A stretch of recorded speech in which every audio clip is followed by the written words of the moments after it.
गणपती उठले की त्याला म्हणतात हाडपक लागला.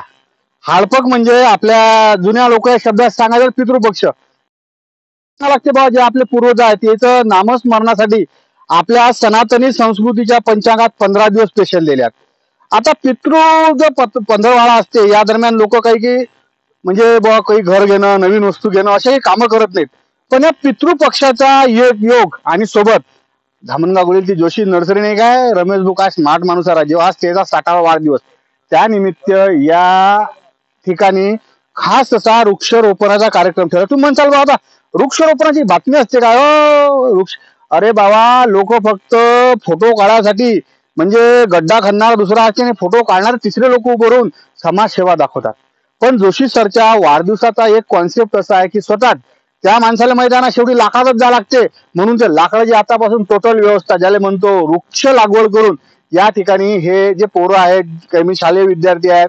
याशिवाय सेज ट्री नावाची एक नॉन गव्हर्नमेंट ऑर्गनायझेशन आहे त्याच्या माध्यमातून भारतभर म्हणजे आपल्या तालुक्यात म्हणजे लाखो झाडं लावले. या ठिकाणी नुसतं वृक्षरोपणच नाही तर या वृक्षरोपणाचे म्हणजे झाडं लावले काही काही जण झाडं लावले की बस एकदा फोटो काढले. दरवर्षी पाणी पाऊस पडलं की निरा पेपरात का निरा या ठिकाणी वृक्षारोपण त्या ठिकाणी वृक्षारोपणच्या निरा बातम्यात दिसतात.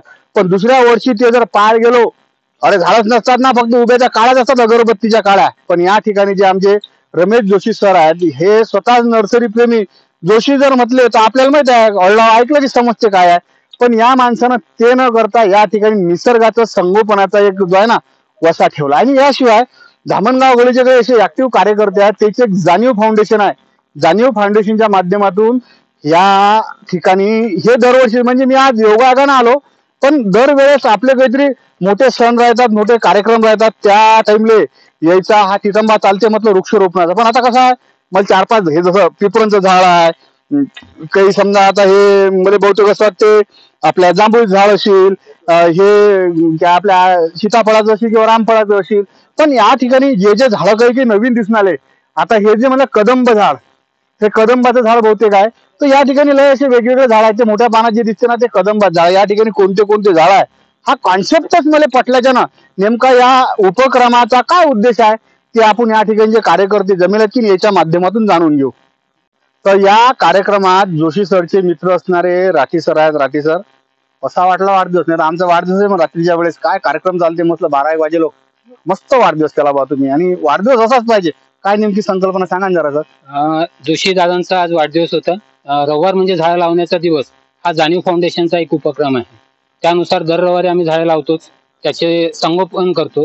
आणि यावेळेस एक जोशी दादांचा वाढदिवस सोबत पितृपक्ष पंधरवाडा कारण जर आपण झाडं लावले तर जो पितृदोष होतो तो दूर होतो असं म्हणतात.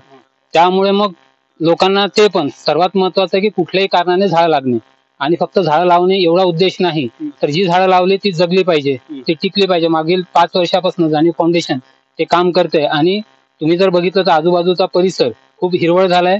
त्यामध्ये जाणीव फाउंडेशन जोशीदादा यांचं खूप मोठं सहकार्य. तर माझ्यासोबत या कार्यक्रमात उपक्रमात सहभागी झालेले राहुल पाटील बुरगटे आहेत. पाटील मला एक सांगा ना कसं आहे मला एकदम ते ताकाल जाऊन भांडल लपल्यासारखी गोटच नाही नुसते झाडं लावसाल कायची काळजी घेसाल बाबा नाही तर काय होईल गावरान 90 वाला येऊन आला चला मग जोशी काकाचा वाढदिवस त्याच्याच नर्सरी झाडं आणले आणि तेच लावले असं नाही झालं पाहिजे.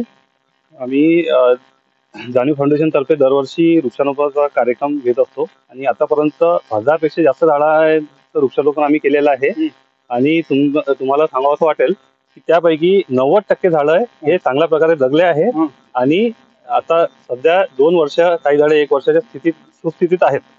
आणि याच्यासोबतच आम्ही वेगवेगळे कार्यक्रम सुद्धा घेत असतो की ज्याच्यामध्ये शालेय साहित्य वाटप असेल तो पण आमचा एक उपक्रम असतो आणि सोबत वृक्षारोपण पण असतो. तर याच्यामध्ये जे दुर्मिळ झाडं आहेत की ते लावण्याचा आमचा प्रयत्न जास्त असतो आणि जे जनावरांपासून ज्याला जनावरे खाणार नाही असे झाडं लावण्यावर आमचा जास्त भर असतो. म्हणजे परतवाडा ते धारणी महामार्गावर पंजाबराव नावाचा जो ढाबा आहे त्या ढाब्याचे मालक शून्यातून विश्व तयार केलेले उमेश पाटील भाऊ आहेत आमचे. उमेश दादा म्हणजे मी तुम्हाला रोज पाहतो आपले जे दिवस असतात अंग खाजेल रिकामपणे पण वृक्ष लागवड म्हटली किंवा पर्यावरण संवर्धन जर म्हटलं उमेश भाऊ मला म्हणजे एकदम उपस्थित दिसतात. हे पटलं बा मला तुमचं. नाही विषय कसा आहे पहिल्यांदा दादांचा जो वाढदिवस आहे त्यांना शुभेच्छा माझ्याकडनं. आणि दादांचं जे कार्य आहे समजा, जोशी भाऊ आमचे बरेच दिवसापासून जुळलेलो आम्ही त्यांच्यासोबत. त्यांना पाहत आहो असं म्हणजे झाडं विक्रीच्या वेळेसही असं त्यांची जबरदस्ती नसते किंवा इतकेच पैसे मला पाहिजे.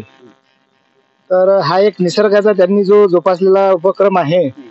त्यांनी आज समजा त्यांच्या वाढदिवसानिमित्त इतक्या झाडांची लागवड केलेली आहे. आणि त्यांच्या सोबतीलाच हे जे आपले जाणीव फाउंडेशन वाले जुळले समजा आज. तर हा एक वाखाणण्यालायक खूप मस्त कार्यक्रम आहे असं म्हणा लागेल. आणि त्यांच्यासोबत जुळायचं तर बऱ्याच दिवसापासून आहेच माझं, चालूच आहे समजा, भेटी गोटी असे चालूच राहतात माझे, चालू विषय आहे. चिखलदऱ्याहून आपण ज्या टाइमले धामणगाव गळीच्या रस्त्याने उतरतो, त्या धामणगावच्या अलीकडे थोडंसं त्या धामणगावच्या जवळपास ना बाबा जोशी नर्सरी म्हणून जे एक नर्सरी आहे, त्या नर्सरीचे मालक म्हणजे उच्च विद्या विभूषित, म्हणजे आपल्या गावरान भाषेत सांगायला लय शिकल माणूस आहे, पण तरी झाड झुडपाच्या मदतीने डोरो हा माणूस 60 वर्षाची व्यक्तिमत्व झालं पण असं वाटत नाही. गोरा पान माणूस आहे. मला एक सांगा, या ठिकाणी झाडात लय लावले असतील, झाडं कोणत्या कोणत्या जातीच्या सांगा जरा सर. सीताफळ, त्याच्यानंतर कदंब आहे, पिंपळ आहे, वड आहे, त्याच्यानंतर दुर्मिळ झाडं, मिळसिंग आहे, अमलतास आहे, टेटू आहे, गरुड शेंग आहे, असे मेडिसिन प्लांट्स येणारे. आणि विशेष म्हणजे हे जे आपला सातपुडा पर्वत आहे, हे मेडिसिन औषधीसाठी त्या झाडासाठी प्रसिद्ध आहे. त्याच्यामुळे इथं भरपूरसे झाडं लावण्यात आले आहेत. त्याच्यानंतर त्याची देखरेख पण केल्या जाते. मी सर्वप्रथम प्रवीण भाऊचं आभार मानतो की माझ्या वाढदिवसावर आले आणि वृक्षारोपणचा जे प्रोग्राम घेतला. त्याच्यानंतर ते जाणीव फाउंडेशन म्हटलं म्हणजे ज्यांनी खूप अशी उन्हाळाभर पावसाळाभर म्हणजे पूर्ण मेहनत घेतली आहे. त्याच्यानं खूप सारे झाड इथं तयार झाले. हा पूर्ण पहिले म्हणजे झाडच नव्हती इथं काहीच, आता भरपूरसे झाडं लावण्यात आली. तर रमेश भाऊ जोशी याच्या वाढदिवसाचा कार्यक्रम करत आणि सोबत पितृपक्ष, म्हणजे वाढदिवसाले नुसतं झाडं लावायचे असते, ते झाडं जगवायचे. त्याने हे सांगितलं की पुढच्या वर्षी या ठिकाणी डबल झाडं पहा, तुम्हाला झाडं जसे आहेत तसे दिसतील, फक्त उंचीनं वाढलेले दिसतील, नाही तर पानं गळून वाढलेले नाही दिसतील. आपली वाढलेला शब्द लागेल काय वाढे बचा खतरनाक आहे. तो वाढदिवसाच्या कॉन्सेप्टला तर आमचे कार्यक्रम वाढदिवसात जर म्हटलं बाबा मजा असते, पण अशा वाढदिवसात जर तुम्ही पाहिलं तर आनंद घ्या. हे दोस्त मंडळी आहेत. कसं आहे, नुसतं वाढदिवस त्याला केक आहे, जेवण आहे, जे रात्रीची सोय आहे हे म्हटलं तर जे गर्दी होते, पण काहीतरी सामाजिक उपक्रम राबवत वृक्षारोपण आणि पर्यावरण संवर्धनाचा विषय जर घेतला तर दोस्ताना पाहिजे असतात. तशा आमचे रमेश भाऊ जोशी यायले वाढदिवसाच्या खूप खूप शुभेच्छा देत सांगतो. ना अजून तुम्हाला ऑन कॅमेरा ज्याचा वाढदिवस राहिला ना माणसं पाठवले त्याला कन्सेशन भेटलं पाहिजे झाडावर, तसं ऑन कॅमेरा त्याचं आपण वचन घेऊ. आणि मी थांबतो. असे उपक्रम जर आम्हाला बोलवा, आम्ही येतो बा तुमच्याजवळ. हा, त्याचं अजून म्हणणं आहे की नुसतं झाडं काढायचे, फोटो नाही काढायचे, तर ते झाडं चांगले वाढवायचे आणि त्याचं संवर्धन झालं पाहिजे आणि पर्यावरण वाचलं पाहिजे ना. काय राजे, ऑक्सिजनची लेवल लयच खाली गेली ना आजकाल, छातीच तर भरून येते. वृंदावनाशिवाय तुळशीला शोभा नाही, तुळशीशिवाय अंगणाला शोभा नाही. जसे नटल्याशिवाय मुलींचे सौंदर्य खुलत नाही, उत्तम पोशाखाशिवाय व्यक्तीचे व्यक्तिमत्व झळकत नाही, तसेच जय श्री कृष्णा फॅशन मधून कपडे घेतल्याशिवाय लोकांना चैनच पडत नाही. तर मग चला आपले विश्वासाचे नाते जपणाऱ्या जय श्री कृष्णा फॅशन मध्ये करूया संपूर्ण परिवाराची खरेदी.